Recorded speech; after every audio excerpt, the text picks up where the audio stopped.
Hello बच्चों, मेरी कक्षा में आप सभी का स्वागत है। और इस वीडियो में हम करने वाले हैं पाठ 12 फैसला के प्रश्नोत्तर और इसके अभ्यास कार्य। तो सबसे पहले हैं मौखिक प्रश्न। तो मौखिक प्रश्नों को हम देख लेते हैं। तो इन प्रश्नों को आपको करना है अपनी उत्तर पुस्तिका यानी कि नोटबुक में।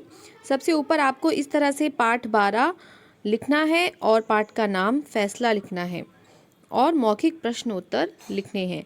तो प्रश्न का है, आकाश में धुआं क्यों छाया था? तो आपने पाठ में पढ़ा था कि एक झोपड़ी में आग लगने के कारण आकाश में धुआं छाया था। प्रश्न खा है, राजन ने सांप की क्या मदद की? तो राजन ने क्या मदद की थी सांप की? राजन ने लकड़ी से झोपड़ी का दरवाज़ा खोला और सांप को वहां से निकलने में मदद की। उसने उसकी जान बचाई थी। प्रश्न गा है, सांप राजन को क्यों काटना चाहता था? आखिर प्रश्न तो उठता है ना, क्योंकि राजन ने सांप की मदद की लेकिन सांप फिर भी उसको काटना चाहता था।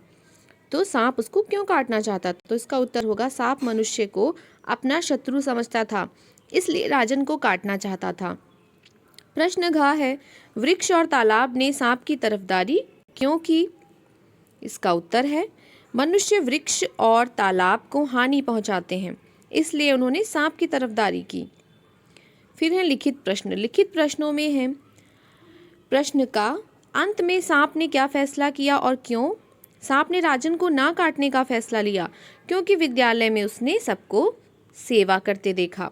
प्रश्न खा है, मैं समझ गया हूँ। आखिर सांप क्या समझ गया था जो उसने ऐसा कहा?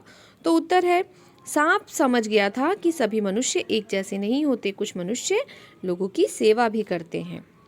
तो ये तो हो गए आपके प्रश्न उत्तर। अब हम अन्य अभ्यास कार्य देख लेते हैं। यहाँ पे आपको सिर्फ समझना है और पढ़ना है कि कैसे दो व्यंजनों को मिलाकर एक नया शब्द बनाया जा सकता है। जैसे आधसा और ता से बिस्तर, आधस्य और या से मनुष्य, श और टा से कष्ट, व्यवहार, स्थान, शुद्ध, ये सारे ही शब्द आपको इस पाठ में मिल जाएंगे। लिखित प्रश्न हम कर चुके हैं।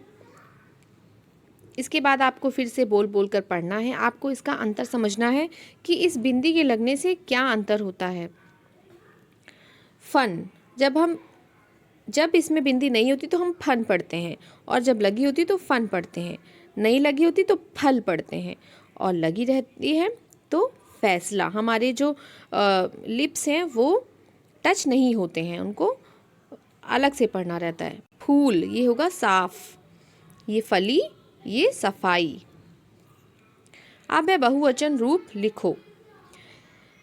खिड़की का बहुवचन होगा खिड़कियां, झोपड़ी का बहुवचन होगा झोपड़ियां, लकड़ी का लकड़ियां, चाबी का चाबियां, सहेली का सहेलियां। तो इन सभी शब्दों में बहुवचन बनाने के लिए पीछे या और चंद्रबिंदी लगाई गई है। कुछ शब्द ऐसे बहुवचन बनते हैं और कुछ शब्द दूसरी तरह से बनते हैं जो इस तरफ दिए गए हैं। जैसे कि पाठशाला का बनेगा पाठशालाएं। ए लगा के भी हम कुछ शब्दों का बहुवचन बनाते हैं।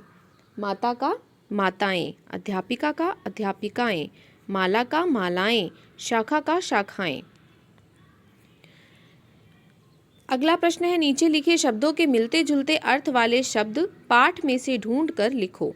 आपको पाठ में से ढूंढकर इनके समान अर्थी शब्द लिखने हैं। जैसे आसमान के लिए इस पाठ में किस शब्द का प्रयोग हुआ है? आकाश का। स्कूल के लिए पाठशाला, मेहनती, परिश्रमी। पास के लिए समीप, ज़रूरत के लिए आवश्यकता, पीड़ा के लिए कष्ट, जगह के लिए स्थान और दुश्मन के लिए शत्रु। अगला प्रश्न है, पाठ में बहुत से नाम वाले यानी कि संज्ञा शब्द और काम वाले यानी कि क्रिया शब्द आए हैं। आप संज्ञा और क्रिया पहले ही पढ़ चुके हैं। अगर आपने नहीं पढ़ा है तो आप इसकी वीडियो देख सकते हैं। उन्हें चुनकर लिखो। आपको इस पाठ में से संज्ञा और क्रिया शब्द को चुनकर लिखना है। तो संज्ञा शब्द में आपको मिलेंगे राजन, किसान, पाठशाला, खेत, आकाश।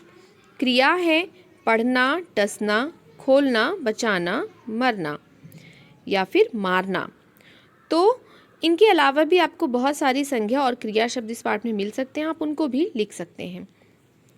वाक्य बनाकर लिखो। अब यहाँ पे आपको ऐसे 3 बॉक्सेस में दिया गया, आप इनको मिलाकर आपको एक वाक्य बनाना है। तो यहाँ पे स्पेस तो नहीं गिवन है, तो मैं आपको बता देती हूँ, आप इसको अपनी उत्तर पुस्तिका में कर सकते हैं। किरण ने कहा कि वह आज स्कूल नहीं जाएगी। माँ आज बाजार जाएंगी, लेकिन मुझे अपने साथ नहीं ले जाएंगी। मैंने तुम्हारी मदद की और तुम ही मेरी बुराई कर रहे हो। वैभव दौड़ कर गया और हथौड़ी उठा लाया। हरीश ने गिरीश को मारा, लेकिन उसने कुछ नहीं कहा। तो इस तरह से आप इन वाक्यों को अपनी उत्तर पुस्तिका में लिख सकते हैं। फिर है अब करने की बारी। सोचकर लिखो कि यदि धरती पर वृक्ष और पशु पक्षी ना होते तो क्या होता। तो आपको इसको भी अपनी उत्तर पुस्तिका में लिखना है कि अगर वृक्ष और पशु पक्षी ना होते तो क्या होता। हमें इनसे बहुत सारी चीज़ें मिलती हैं, अगर ना होते तो हमें वो सारी चीज़ें ना मिलती और हमारा जीवन जो है वो मुश्किल हो जाता, कठिन हो जाता। हमें फल, सब्जियाँ और पशु पक्षियों से दूध मिलता है और भी बहुत सारी चीज़ें मिलती हैं। हम उनका बहुत चीज़ों में, खेती में बहुत तरह से उपयोग करते हैं, तो वो सारी चीज़ें हमारे लिए कठिन हो जाती। अगला प्रश्न है, मनुष्य पानी के बिना जीवित नहीं रह सकता। हमें पानी बेकार खर्च नहीं करना चाहिए। शुद्ध पानी की एक एक बूंद कीमती है। पानी बचाने के लिए तुम क्या क्या कर सकते हो, सूची बनाओ। तो मनुष्य पानी के बिना नहीं रह सकता, तो हमें पानी को बचाने के लिए क्या क्या करना चाहिए। हमें पानी का कोई भी ऐसा उपयोग नहीं करना चाहिए बेकार में, हमें उसे व्यर्थ नहीं करना चाहिए, फेंकना नहीं चाहिए। हमें जितना ज़रूरत है उतना ही इस्तेमाल करना चाहिए। नदी के पानी को हमें गंदा नहीं करना चाहिए। फिर है पेड़ों और पानी को बचाना ज़रूरी है। इसके बारे में कोई पोस्टर बनाओ और कक्षा में लगाओ। तो ये आपको पोस्टर बनाना है और अपनी कक्षा में लगाना है। मालूम करो कि सांप आदि जीव हमारी क्या और कैसे मदद करते हैं। तो सांप और जीव हमारी कैसे मदद करते हैं, इसके बारे में आपको पता करना है। तो अब हम मिलेंगे अपनी अगली कक्षा में।